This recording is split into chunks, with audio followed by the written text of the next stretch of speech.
Book 19, Mr. Mean. It really is a pantomime.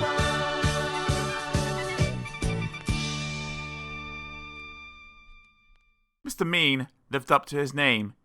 He lived in what could have been a nice house, but wasn't. He never painted it, or mended the windows, or repaired the roof. Inside it was the same. No carpets, no curtains, no pictures, no fires. And Mr. Mean was so mean, he made his furniture out of old orange boxes, and then complained about the price of nails.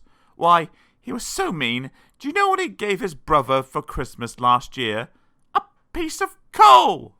It wasn't as if Mr. Mean didn't have any money. Oh no, he had lots of money, and he kept it all hidden in a box which he kept in the kitchen. Every evening he'd sit there counting it. It was the only thing Mr. Mean liked doing. But would he spend it? Oh dear me, no. Not old Meanie. Not if he could help it. One day, Mr. Mean was sitting in his gloomy kitchen, having a gloomy meal. He only ever had one meal a day, and that day he was having a cup of water and a piece of bread which was 3 weeks old. Suddenly, he was interrupted by a knock at the door. "Drat," he said, because he didn't like people. "Dratted bother." He opened the door, and there, on his doorstep, stood a wizard. A rather fat wizard. "Hello," said the wizard.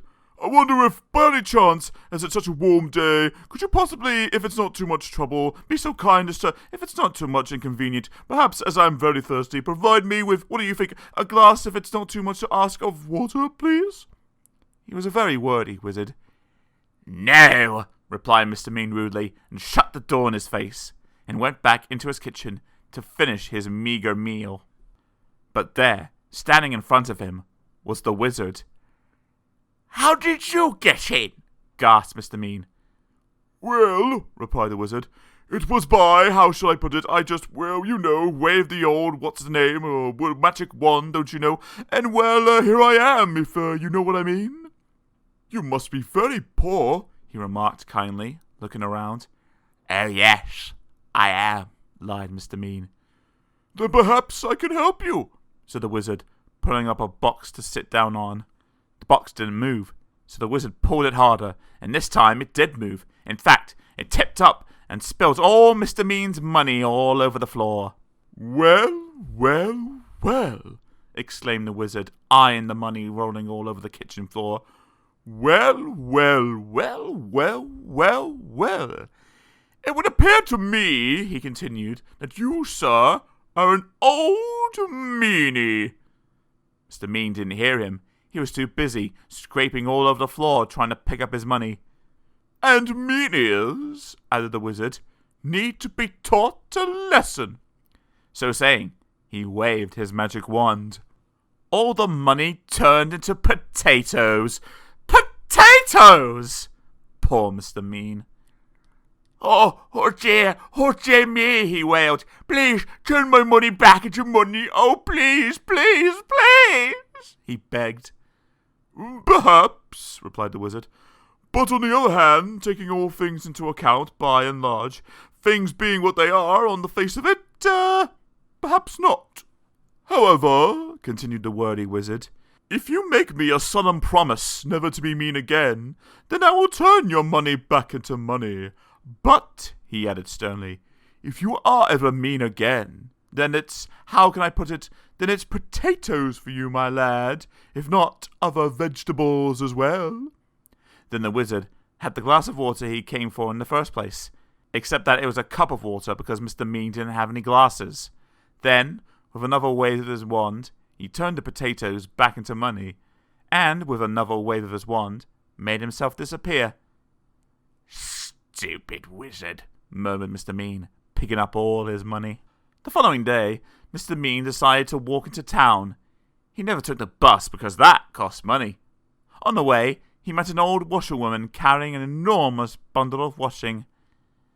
"Please, kind sir," she asked, "could you possibly help me to carry this washing? It's so heavy." "No," replied Mr. Mean. "It's your washing. You carry it." But, as soon as he said that, he felt a tingling in his nose. Mr. Mean's nose turned into a carrot. "Oh no!" he gasped. The old washerwoman chuckled, and then Mr. Mean remembered the wizard's words. "Yes, yes," he cried in a panic. "Of course I'll help you." And he carried the huge bundle of washing to where the old washerwoman wanted, and the carrot turned back into a nose, and off he went. The old washerwoman chuckled again, and turned back into the wizard. It had been him all along. On his way into town, Mr. Mean passed by a cottage garden. In the garden, there was an old man chopping wood. He saw Mr. Mean going past and called out. "Excuse me," he called. "Could you give an old man a bit of a hand, young fellow me lad?" "No," replied Mr. Mean. "It's your wood. You chop it." But as soon as the words had passed his lips, guess what happened? His ears turned into tomatoes. "Oh no!" he gasped. The old man chuckled, and Mr. Mean remembered the wizard's words. "Yes, yes," he cried. "Of course I'll give you a hand." And he chopped and chopped until all the wood was cut, and the tomatoes turned back into ears, and off he went. The old man chuckled again, and turned back into the wizard. He was teaching Mr. Mean a lesson, just as he promised. Eventually, Mr. Mean arrived in the town. There was a little boy crying because his ball had got stuck on top of a wall. "Please, sir," cried the boy. "Please, sir, could you reach my ball down for me?" "No," retorted Mr. Mean. "It's your ball, you—" And then he stopped. There was a funny tingling feeling in his feet. "Yes, yes," he said hurriedly. "Of course I will." And he reached up and passed the ball to the boy and went on his way, looking anxiously at his feet. The little boy stopped crying and turned into the wizard.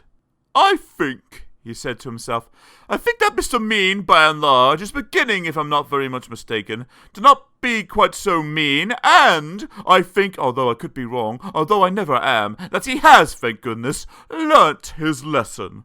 Today, Mr. Mean's nothing like so mean as he used to be. He doesn't keep his money in a box in the kitchen anymore. He spent it all on having his house mended and painted and made spick and span. And he's turned into quite a generous sort of a fellow. Goodness, he's so generous. Do you know what he gave his brother last Christmas? 2 pieces of coal. Wait.